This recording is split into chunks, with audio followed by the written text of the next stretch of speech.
This is CBC Winnipeg News.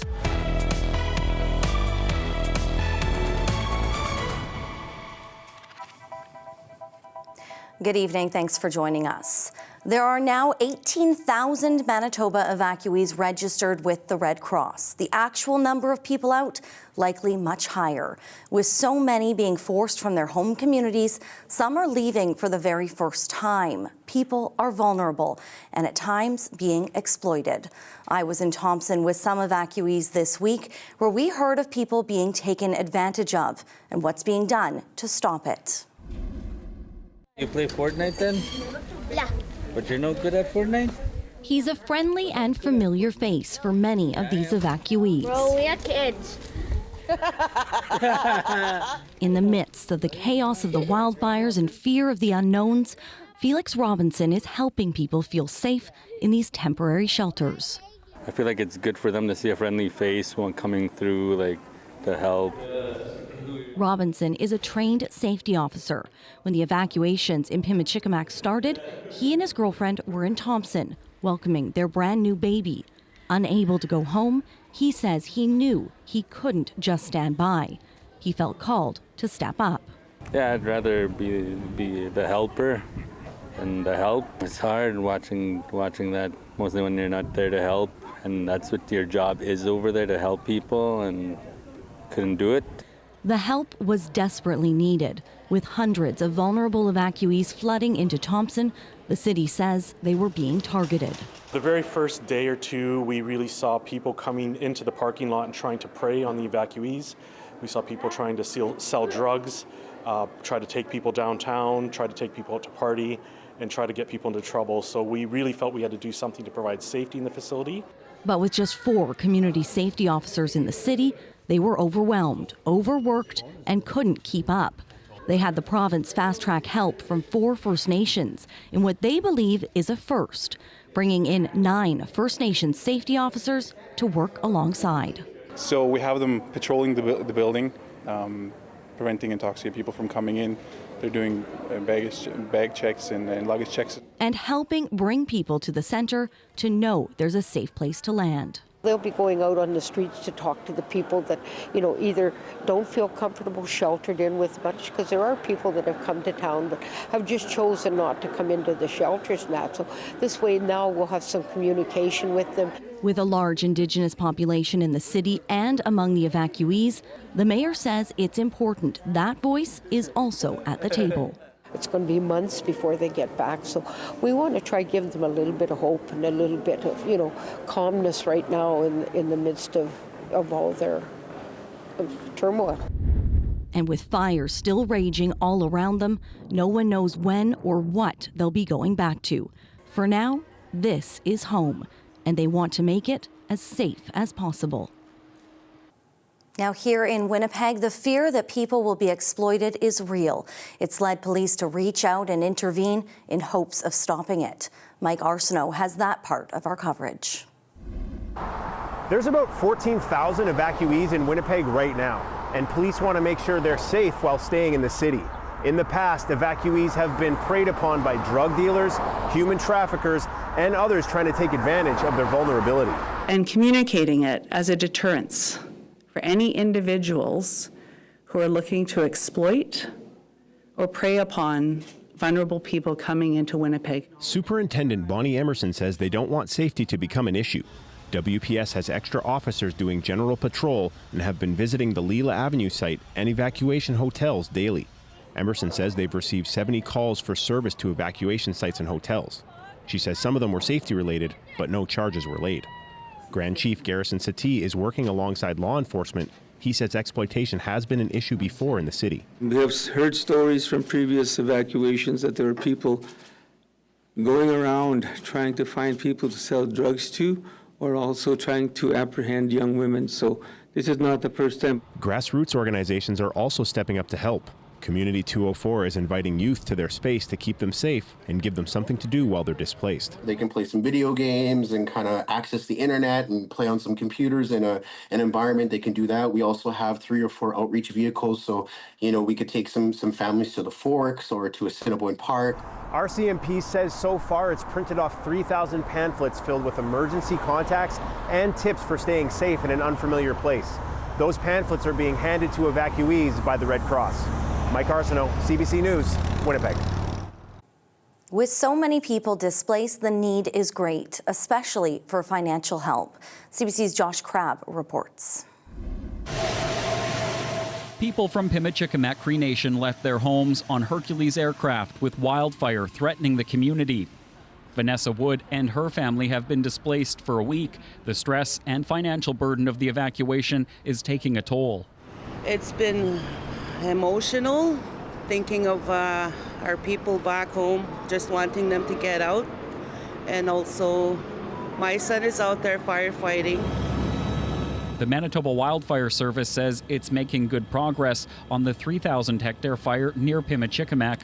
Cooler temperatures over the past few days and in the forecast are bringing some relief to crews. Just because you might see a blob of rain on that precipitation map, that's not going to be enough to put out these fires. We will continue to be working on these fires for some time to come. Have a great day. At least one First Nation is delivering employment and income assistance checks to evacuees in Winnipeg. Farnell McKay with Pimicikamak Cree Nation is making the drop-offs. It's very important because that's the only source of income they have, all these people from back home. Mind you, we have 1,800 clients that we serve. The Manitoba government says people under a mandatory evacuation order are eligible for a daily stipend of around $30 each per day. 2 weeks' worth of payments will start flowing to households who have registered with the Canadian Red Cross. We are working together to ensure a timely rollout and the right support. There's now a website, mbready.manitoba.ca, to give information on the fires and financial support. People in temporary shelters are being moved into hotels. More than 1,700 rooms have been assigned to evacuees in Manitoba alone, and another 1,500 set aside in southern Ontario. I just want to go home, have my home to go to. Wood says so far she is managing, but she worries about the children from her community who have been forced from their homes. Josh Crabb, CBC News, Winnipeg. Meantime, hundreds of people are being asked to leave 4 Island Lake First Nations and Mississippiwistic, also known as Grand Rapids. The concern there is heavy smoke. CBC's Matt Humphrey has more. A partial evacuation is underway in all 4 Island Lake First Nations as thick wildfire smoke billows over northeastern Manitoba. There's a lot of fear and a lot of uncertainty from our community members. Asininu Ogimauan Grand Chief Alex McDougall says around 250 people have been flown out of the area so far. The Island Lake region includes Garden Hill First Nation, St. Teresa Point First Nation, Wasagamak First Nation, and Red Sucker Lake First Nation. McDougall says some 16,000 people live there, and roughly 2,000 are priority 1 for evacuation. Dozens of dialysis patients have been taken to health facilities for treatment in places like Gimli and Powerview Pine Falls. Others, listed as priority 1, were sent south to places like Winnipeg. Along with those that are diagnosed or known to have chronic respiratory issues, asthma, and so forth. But Premier Wab Kinew says accommodations are already scarce. And so it's a bit of a balancing act between getting people into shelter and making sure that we keep some rooms open when those really high priority medical patients come into the city. But McDougall says the situation would be completely different in the fly-in region if Island Lake had a hospital of its own. We would be at home. We would not have to evacuate. He says leaders have been asking both levels of government for a hospital for years. And then you compare the size of the population to any other non-First Nation population, they have hospitals. McDougall says they're taking the situation day by day as the wind blows the smoke in and out of his community. Matt Humphrey, CBC News, Winnipeg. Riley Lachuk in now. Riley, that smoke a concern in many areas of the province. Yeah, Brittany, it's such a vast area of smoke. It's kind of hard to forecast where exactly it's going to land. That's why we saw that drifting a little bit further south into the Red River Valley once again today. A good chunk of the province remaining under air quality warnings, that air quality health index at a 10 plus. Also into northwestern Ontario, Fort Frances under an air quality statement. That will continue as we get into the night tonight. By the time we get into the morning, still hazy across southern Manitoba, but as we see a shift in winds as we get into the day on Friday, that pushes that smoke plume from those fires burning around Flin Flon and back into Saskatchewan into the Island Lake area. It'll be a concern once again for Thompson through Gillam and into the Hudson Bay coast as we get into the weekend, as we see again that shift in wind. A little bit of precipitation into the weekend helps clear things out in the south. We'll talk about that rain and the impact it will have on the firefighting situation in northern Manitoba when I come back. All right, Riley, many people keeping an eye on that. Thank you. You're welcome. A Manitoba cabinet minister accused of harassing a college employee in her past job. We'll have more on that investigation straight ahead.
Newly appointed federal cabinet minister Rebecca Chartrand harassed one of her employees when she worked at Red River College Polytech in Winnipeg.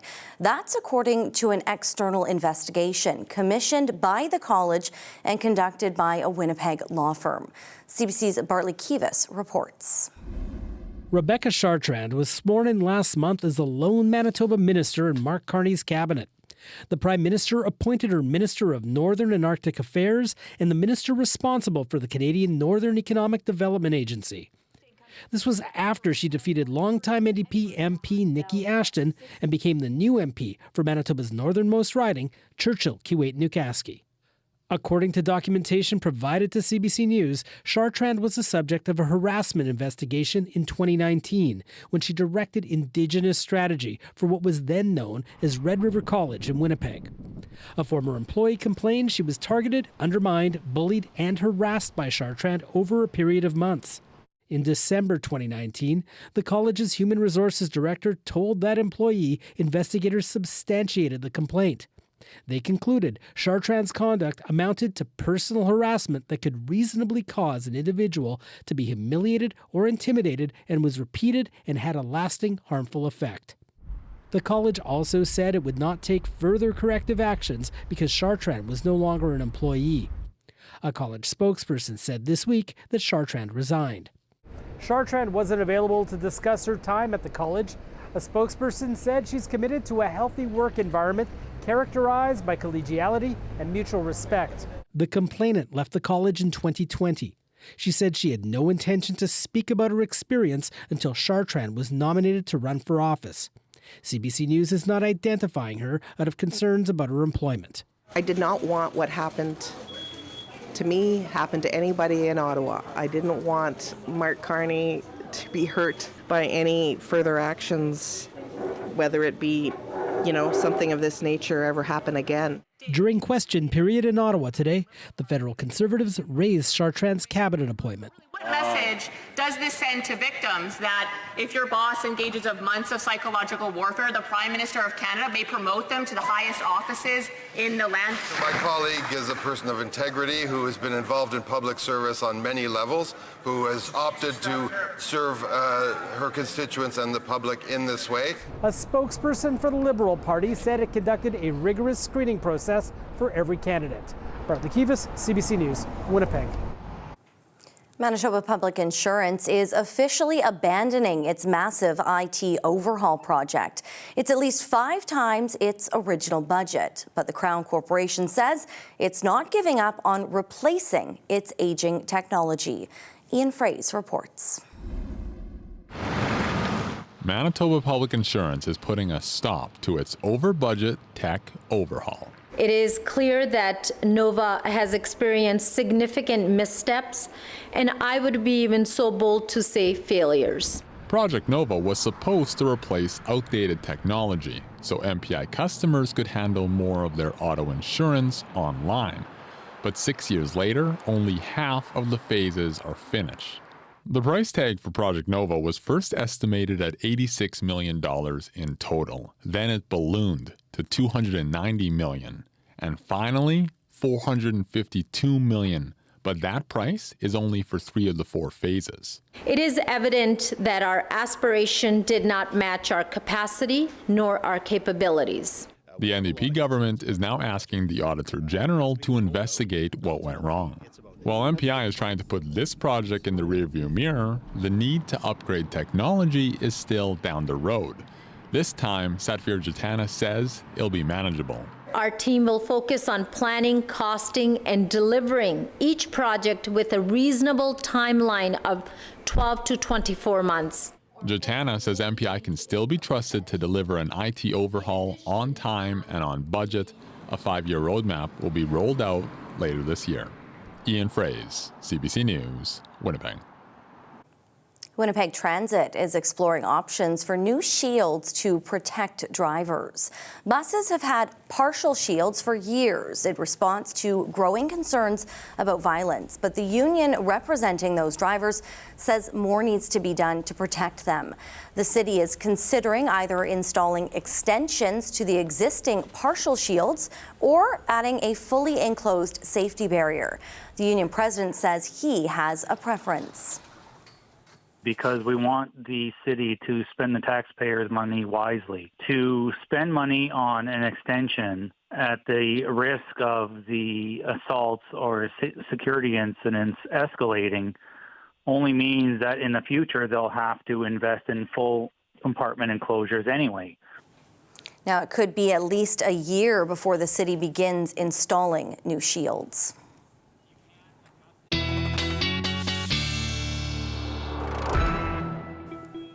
Riley back in now. And Riley, for anybody that stepped outside or even really looked outside the window today, you can see that haze, you can see that smoke, and boy, can you sure smell it. And taste it. Yeah, air quality health index up at around a 10 in Winnipeg today. It's all because of the unpredictability of this very large plume of smoke that has just kind of sunk over southern and central Manitoba. So much so you can actually see it on visible satellite right now. I'll show you that right now on the map. That's kind of the darker overlay of Manitoba. And you can see this haze that has kind of settled over northwestern Ontario here, up into Manitoba, into central parts of the province and into north. Yes, that is all that plume of smoke that's coming from those fires burning not only around Flin Flon and Lynn Lake, but back into Saskatchewan as well. So this is a very broad area of poor air quality. Helped in part by the winds. That's the predictable part in this, but other factors on what's going on higher up in the atmosphere kind of determine where this smoke goes, and that is what makes it a little bit unpredictable in terms of air quality, and what will continue to make it unpredictable in the next couple of days here, but we'll do our best. Some rain in the forecast, which I'll get to in just a moment. A mix of sun and clouds on top of all of that haze today. A few little scattered showers into the southwestern corner of the province, but it's what comes as we get into the weekend that will probably be a relief to many folks in our province, particularly those battling those wildfires.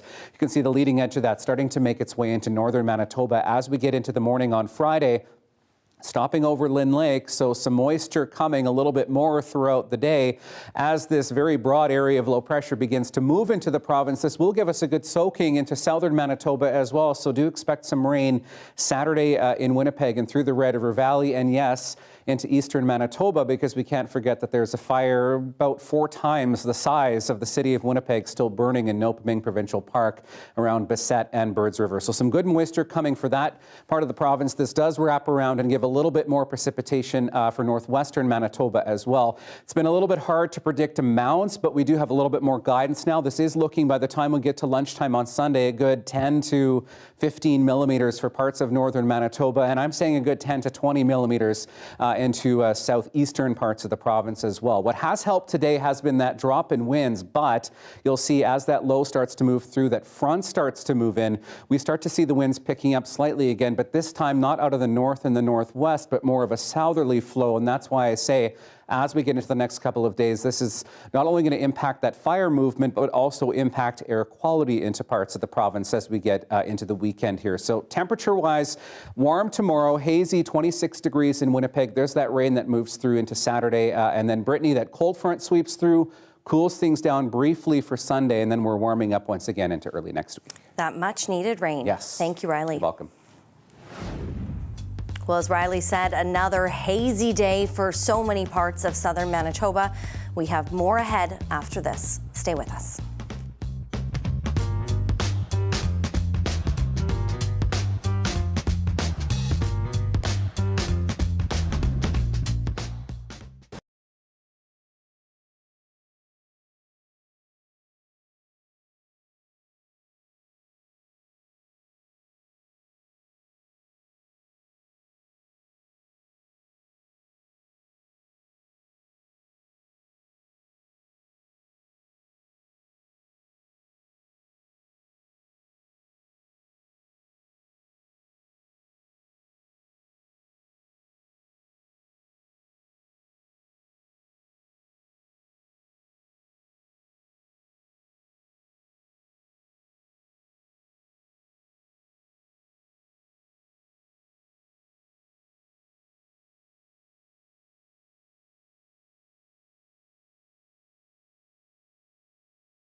In Manitoba alone, at least 18,000 people have had to flee their homes. Many are taking refuge in Winnipeg and are in need of food and supplies.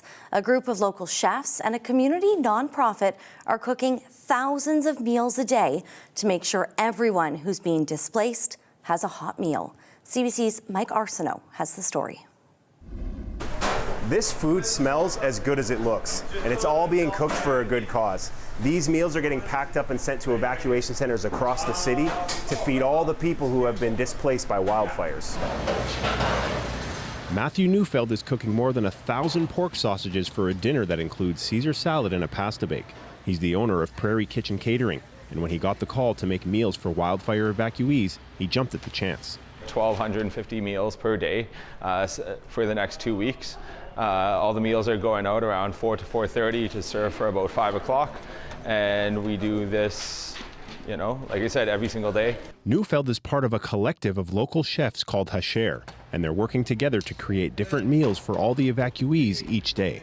We used to cook together about 10 years ago, so it's cool that we have an opportunity to once again get in the kitchen, sharpen our knives, and cook towards a good cause. Everything that's over there right now, and the whole way it's going out today. Steven Strecker is the owner of Atomic Dinner Rolls and an academic coordinator at MITT. He says every chef brings something unique to the table. We have people that specialize in bulk production, we have people that specialize in the ordering and costing, and it's just a bunch of chef members getting together trying to go in and feed some people. Strecker says they put out a call on social media for volunteers and got hundreds of replies from people offering to help. We have people that have never worked in the kitchen that are just here to help do dishes. We've had people that have worked in kitchens 20 years ago that just want to give back. I think we got 8 pallets of dry storage today. CEO of Community Helpers Unite, Brandy Bobbier, was contacted by the Canadian Red Cross last week to feed the 300 evacuees at Century Arena. Then they asked if she could feed the people at the Lila Evacuation Center, so she reached out for help.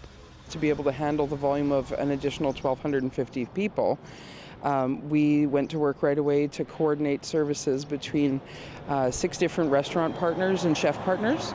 Bobbier is increasing her kitchen capacity and plans to cook a majority of the meals in the coming weeks. Until then, Neufeld and his colleagues are going to be busy in the kitchen. We're going in elbows deep and just as much as we can to help out our communities that really need it. The Canadian Red Cross has opened up a fundraiser for donations. That money is used for a wide range of expenses, including the cost of food for evacuees. Mike Arsenault, CBC News, Winnipeg.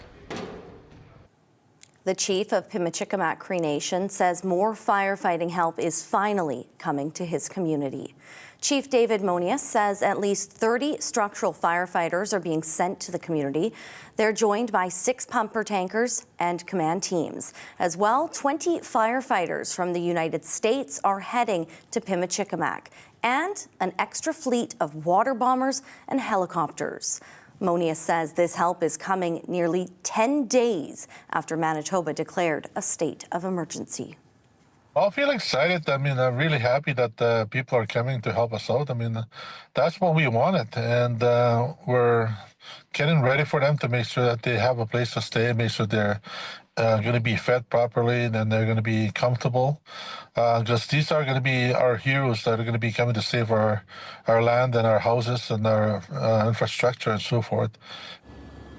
Monius thanked the local emergency management team and essential service providers during this difficult time. The Premier sat down with Information Radio host Marcy Marcusa this morning to talk about the fire situation. Wab Kinew says what made this year's fire response so challenging was the fact there are multiple fires all burning at once. But he says this could be the new normal, and the province needs to find ways to plan for the worst. We are in a new reality when it comes to wildfires, right? Typically, we would have one part of the province dealing with challenges, and you'd remember this previously, there'd be maybe 2 communities on evacuation in other summers. This year, it's every region at the same time, right? So that's one thing that we need to plan for in the future. And then the second thing that's really stood out is misinformation. It is striking during a state of emergency how quickly false claims can make their way around social media that actually pull away time and resources from people who would otherwise be coordinating an evacuation effort or responding to the actual wildfires themselves. So again, I realize people are driven by stress in some cases, and in other cases by a compassionate response to try and get information out there. But again, like you think about the community of Flin Flon, to have the added stress of some false information being shared on social media there, I think was counterproductive. Again, with so many people in need, the Manitoba Métis Federation opened a wildfire emergency command center. It's located at 406 McGregor Street in Winnipeg's North End, and it's open daily, 9 to 9 p.m. It's a place where evacuees can access clothing, supplies, and toys for children and pets. CBC's Jim Agapito had a chance to visit the center recently. Hi, my name is Kat Patnode. I am the presidential liaison on the emergency response team of the MMF. When we first hit the ground running, we found the state of emergency on Wednesday night. We were open here by 4 p.m. But really our first focus was on our own citizens, making sure our evacuees were getting wellness checks, if they had a place to stay, if they needed a place to stay, if they needed equipment, if they needed support. We were doing constant exchanges with them. We stabilized our own citizens really, really quickly. And thanks to the overwhelming generosity of the Red River Métis citizens, plus the broader community, we had an abundance of supplies. So we knew we couldn't just sit on them. We knew that there were other evacuees who had needs. Some people were getting on planes with no shoes on. Some people had only the clothes they stood up in. A lot of moms, they focused on their kids first and they brought nothing for themselves. A couple of days later, we were starting to open it up to those individuals. So we've had some people coming through here. Our goal is to make sure that this feels like they're going shopping and that they have somewhere to just sit and have their think and maybe have a laugh and just start to feel like grounded again after all of this. So what we have on one side is a reception center where we've got our ELCC staff who are ready to look after the kids if they don't want to come shopping with mom and dad or cook them. So, and there's also warm meals being served there. We've got staff on hand that are just there to talk and have a friendly conversation. Lots of times we know that people just get sick of having takeout food, so what we've got is like warm, hearty soups and those kinds of things, as well as an array of snacks and things for people to take away if they want. We've also got movies and things running for the kids, so that's one side of the operation. On this side of the operation, we've got a really well-organized system where there are rooms with different sizes, different genders, like the clothing, toiletries, hygiene needs, baby needs. Bring back the tray there empty, and you guys will constantly have it just to sort of fold. In the middle, of course, is our command center team, where all of the operations are being dispatched out of. We started taking busloads of people, 25 at a time. We'd bring them through here, give them that time to shop, give them that time to stop and think and have a warm, home-cooked meal. How many people do you think have used this since the emergency? Oh, I'm going to say hundreds. Absolutely hundreds, and we're scaled up for it. Maybe more facial wipes? Sunscreen, maybe? What are people needing? Yeah, so some of the things we know for sure are that we're in need of is baby needs are always a high priority because some of these people left with their babies in their arms, they have nothing for them. So things for babies, even just their basic hygiene products, any hygiene products are going to be important because if you're fleeing for your life and you have 5 minutes to leave, if you remember your toothbrush, good on you. But most of us are going to run with the priority things like our loved ones and our pets. So those are the kinds of things that are important. We are also actively seeking larger men's clothing donations. You've been working a lot, 24. You were even sleeping in the center, you were saying. Yeah, I wasn't the only one. I think it comes down to who we are as the Red River Métis. This is the province that we brought into Canada, and it's something that we take, I'm going to get a little emotional here, sorry. It's something that we take very personally, that when there's a need, we stand up. Now, just to the west of us, crews continue to fight wildfires in northern Saskatchewan. At least one community has been allowed to return home, but the danger isn't over yet. Alexander Silverman has more about the situation on the ground. We're here in the community of Evacuations on the edge of two wildfires. This is a community that was largely spared by these wildfires that came dangerously close. You can see the contrast around me. This forest over here completely charred by fire that burned a perimeter entirely around the community. the only greenery left just right in the village as that fire came dangerously close to homes, stopping just a few hundred meters away from residential areas. We had the chance to speak with some firefighters here on the ground, still working to put out hot spots and stop those flames from reigniting and threatening the hamlet. And they described to us what the challenging conditions have been like on the ground. Have a listen. It used to be nice out here, actually. There's a lot of green. There's nothing but black around here now. Trees, all the deadfalls all burnt up. It's a big difference. The people who live here in Weyahquin are among the upwards of 10,000 people forced out of their homes in Saskatchewan from these fires. Some of them are expected to come back to Weyahquin today to see what conditions are like here on the ground, but many are expected to stay in Prince Albert in the cities in the south for a number of days. We heard from a family that evacuated earlier who say they don't know when they'll be able to return home to their community. Just, I don't know when we're going to go home, if we're going to have a home when we get back.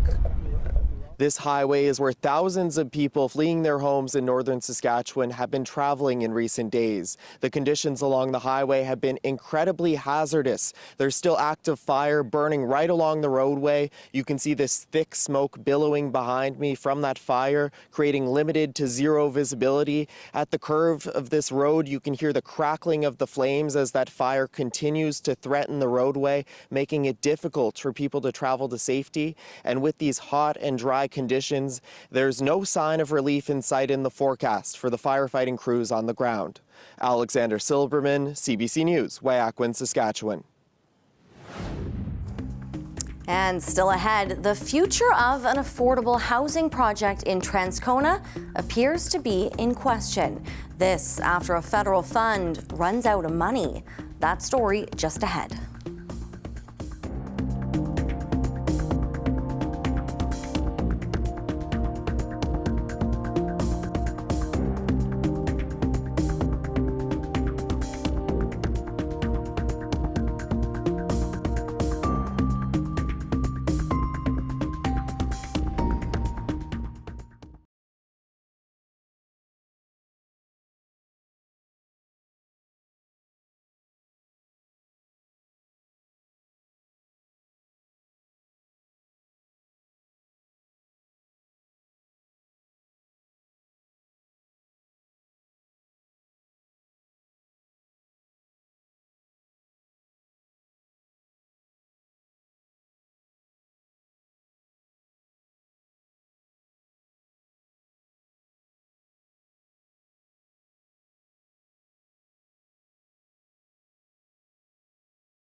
Plans for an affordable housing project in Transcona are on hold. This after a national funding program has seemingly run out of money.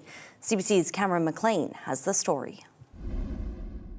I'm in Transcona at the location of what is supposed to become a 154-unit apartment building. That project is on hold because the federal affordable housing program it was counting on for a loan has run out of money. Everything is in question right now. James Heinrichs of the Winnipeg Housing Rehabilitation Corporation isn't sure what to do next. They applied for $25 million in federal funding for a project including deeply affordable and accessible units. It would have on-site supports for people with disabilities and those transitioning out of homelessness.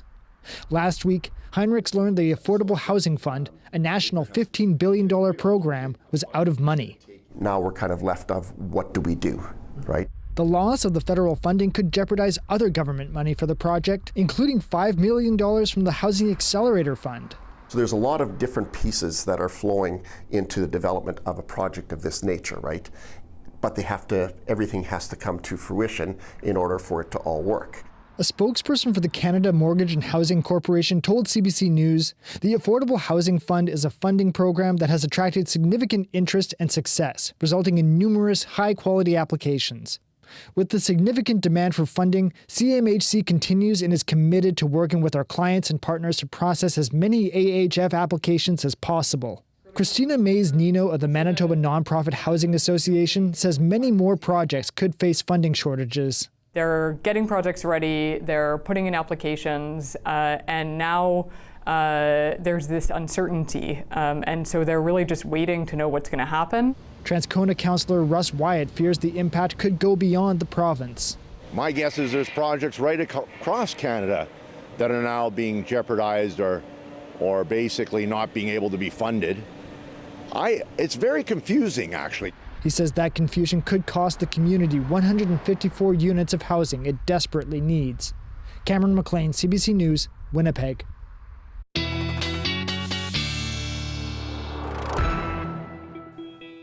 Riley's back in now, and I missed your dog walking forecast while I was out on assignment, but we had our bear watching forecast on our drive backs from Thompson, spotting a couple of them. And I missed you. Yes, I missed you too. So it's nice to be back together. Lots of smoke, lots of fires, and better day tomorrow to get out for the dogs. Not a great one today. Yeah, although in the morning you'll want to take precautions again because of the unpredictability of some of this smoke. We'll get into it. Here is your dog walking forecast for your Friday.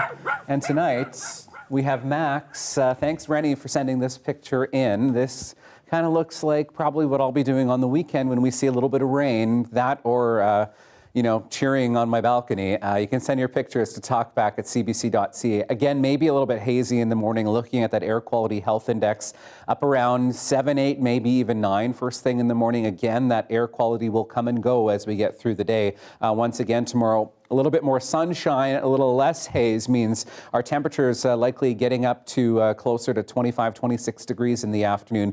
Again, it will all depend how warm we get tomorrow on the haze and the smoke and how quickly we can clear it out. We have a bit of a ridge building in the west that will help with some of that, along with that shift in winds to a more southerly flow. And in behind that, we see a little bit of precipitation with that low pressure system. So that will help kind of reset things as we get into the next few days here. Temperatures right now, 20 degrees in Winnipeg. We really struggled to get to this 20 with the amount of smoke and haze we've seen. You can see some of these temperatures here. 15s, Victoria Beach and Gimli, Barons River. 21 in Swan River, 15 in Thompson into the afternoon. Overnight tonight, temperatures mostly seasonal for this time of the year, pretty much right on. Our normal is 10 for this time of the year for overnight temperatures. 7s and 8s into the west, 9 in Peguis, 11 in Dauphin, mostly clear skies once again as we get through through the overnight hours into the morning on Friday. Into northern Manitoba, looking at temperatures around 12 in Tepas and OCN, Grand Rapids at 9 degrees. And where we do have some cooler air along the Hudson Bay coast again, Gillam at 3 degrees, Shamattawa at 4, and Churchill at 2. As we get into Friday, you can see the leading edge of some of that cloud cover moving in toward Flin Flon, Lynn Lake, and here's that first shot of rain as we get toward the lunch hour. I mean, not a lot, but we'll take what we can get as we get into the weekend here. We'll likely see a little bit more as this area of low pressure moves in and it starts to wrap around on itself, bringing us a little bit more in the way of rain. Thompson looking at 23 degrees tomorrow afternoon. 26s, 27s up the western edge of the province, mainly sunny skies. Hazy, particularly early in the day tomorrow. Then as we see the wind shifting to more of a southwesterly flow here, we'll see those winds starting to back off, allowing us to get up to 26s for Winnipeg and Portage, 27 in Peguis and Brittany, 23s, where we still will have a little bit of haze into northwestern Ontario. Thank you, Riley. You're welcome. Prime Minister Mark Carney is in private talks with U.S. President Donald Trump. It says Canada looks to push back after he escalated his steel and aluminum tariffs recently by doubling them. David Thurton brings us more on the closed-door negotiations. Look, I have a lot of respect for this man. A month after this high-stakes Oval Office meeting, Mark Carney and Donald Trump are holding direct talks. A source confirms the Prime Minister and the President have had a few evening phone calls and exchanged text messages since. Hi there. Has the Prime Minister been speaking with the President since the Oval Office meeting? The industry minister wouldn't share details about those conversations or how negotiations are going. Do you really think I'll answer that question? No, but I won't answer that question. We won't negotiate in public, and we'll let the Prime Minister do his work. Those negotiations come at a time when Donald Trump has doubled tariffs on aluminum and steel. The bosses from the sector are urging the federal government to retaliate. I had a meeting with all the major CEOs of the steel sector and also with the labor representatives. We're in solution mode. Our goal is to make sure that we are there to support the sector. But the opposition says the government is letting steel and border towns down. Facing enormous business and job losses, the very Prime Minister who promised to be elbows up is now allowing trade at the new Gordie Howe Bridge to collapse. We entirely share our colleagues' view that the tariffs imposed not only on steel and aluminum at a ridiculously punitive rate of 50%. It's not clear what the government will do if negotiations with Washington fail. Let's just all hope they get a deal, but if they don't, we have to come out guns a-blazing. The Ontario Premier is willing to give negotiations more time, but only so much. And if that deal does not happen in the next few days, then we have to slap another 25% tariff on top of the existing 25% tariff on our aluminum steel. With the G7 summit set for later this month, sources tell CBC and Radio Canada that there could be some sort of Canada-US trade deal by the time Carney and Trump meet at the Leaders Summit. In Alberta, David Thurton, CBC News, Ottawa. Ontario has had its first recorded death of a measles patient from an ongoing outbreak in that province. An infant born prematurely died after being infected before birth through their unvaccinated mother. This is real, this is impactful, and as we have seen this week, sometimes can lead to death. Ontario's top doctor says the baby also faced other serious medical complications unrelated to the virus. The province's current outbreak began in October, with recent counts including over 2,000 probable cases. This is only the second measles-related death the province has seen in decades. The other was in May 2024. Prime Minister Mark Carney has expressed condolences for a Canadian hostage whose body was found in Gaza. The Israeli military said they recovered the remains of Judith Weinstein and her husband, who were killed in the Hamas attacks on October 7th, 2023. Weinstein and Gadi Hagi, an American-Israeli citizen, died during the assault on kibbutz Nir Oz in southern Israel. Hamas militants took their bodies to Gaza, leaving them listed among the 251 hostages. Weinstein was born in New York but grew up in Toronto and held Canadian and U.S. citizenship. She relocated to Israel as a young woman. She was 70 when she died. U.S. President Donald Trump and Elon Musk exchanged more unfriendly words today, and it appears the public spat between the two is escalating. It started at the White House when Trump expressed surprise at Musk's criticism of the government's recent tax bill. I've always liked Elon, and it's always very surprised. You saw the words he had for me, the words of, and he hasn't said anything about me that's bad. I'd rather have him criticize me than the bill, because the bill is incredible. It's the biggest cut in the history of our country. Elon and I had a great relationship. I don't know if it went well anymore. I was surprised because you were here. Everybody in this room practically was here as we had a wonderful send-off. He said wonderful things about me. You couldn't have nicer. Said the best things. Musk left the Department of Government Efficiency last week. He said Trump's tax bill is a disgusting abomination and will saddle Americans with crushing debt. There are huge lineups in Japan today for Nintendo's next-generation console, the Switch 2. At one retailer, the lineups began well before the store opened. The units expected to be in short supply globally. Nintendo is forecasting sales of 15 million units this financial year. The Switch 2 has a larger screen and improved graphics from the previous one. Up next, a Manitoba teen puts his computer science skills to work, creating an interactive map helping fire evacuees find resources. More on that coming up straight ahead.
Welcome back. Wanted to talk briefly about the Air Quality Health Index. I've been throwing that number and that phrase around a little bit over the last few days.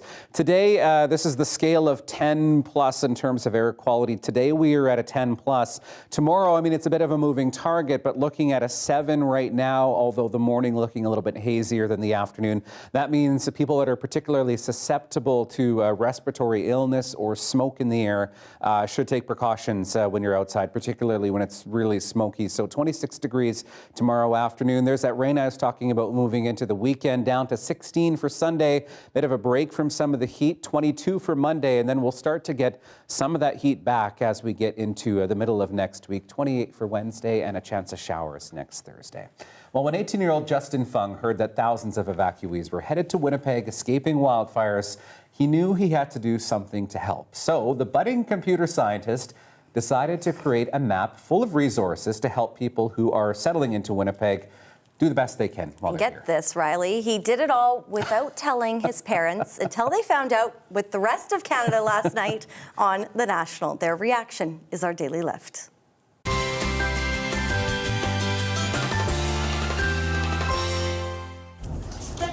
Up next, a Manitoba teen puts his computer science skills to work. A lot of these resources were pretty hard to find. This was something that the community might need. How his interactive map is helping fire evacuees in our market.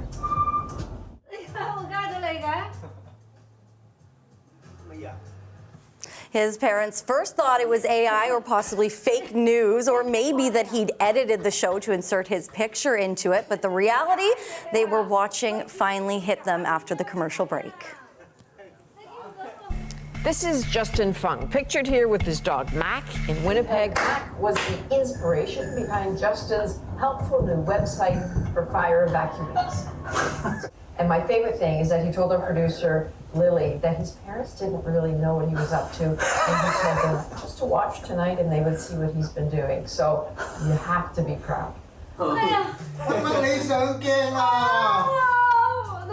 actually didn't know anything about it. Well done, well done. By the way, you can check out this map if you want at wpgcc.live. I love that. A sneaky teen and some very impressed parents. All at 18 years old, too. Right? It's a pretty impressive website. Well, that's all for us tonight. We hope you stay safe. We'll see you back here tomorrow. See ya.